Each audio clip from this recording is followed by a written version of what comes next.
I stood in the hallway and listened at the closed living room door. It was my turn to cook dinner, but I didn't know how many people to make it for. There were too many voices to count.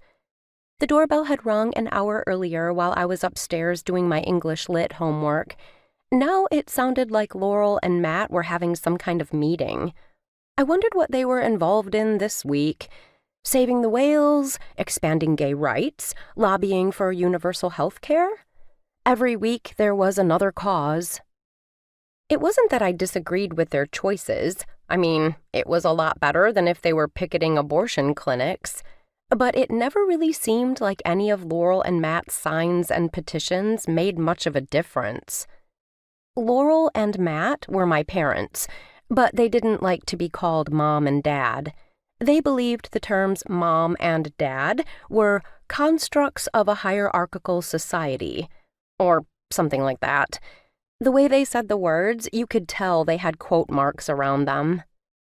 There were times when I secretly wished they were like normal parents, that they both wore suits to their office jobs, and on Friday nights we went to the Olive Garden for dinner. But instead of a job in an office, Laurel volunteered for various causes, grew most of our own food in the backyard, and put in stints at the food co-op. Matt was a freelance computer programmer who dressed in flannel shirts and jeans and worked from home. Both of them wore Birkenstocks, and Laurel never wore a bra. We never had much money, but according to them, we didn't need much. Years ago, my parents had lived in a commune, and they still believed in sharing whatever they had. Our dinners usually felt like a casual church potluck or a communal table at a vegetarian restaurant. There might be an anti-war activist at our table one day, or some people Laurel had met at the food co-op the next. I slid open the pocket door to the living room. "Excuse me for interrupting.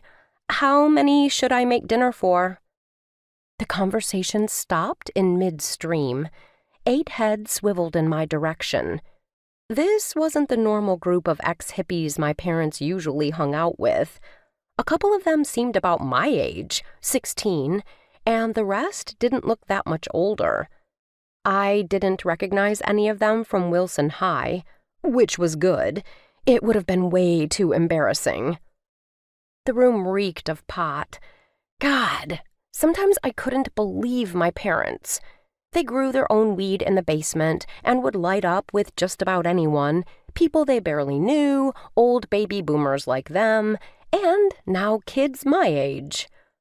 I kept telling them that someday they were going to get caught, but they said they had been smoking pot for 30 years and they weren't about to stop now. Sometimes I felt more like I was the parent and they were the kids. The only person from Wilson that I let come over was my best friend, Mary Jean. Kids at school thought my parents were weird enough as it was. It would be infinitely worse if they thought they could score off them.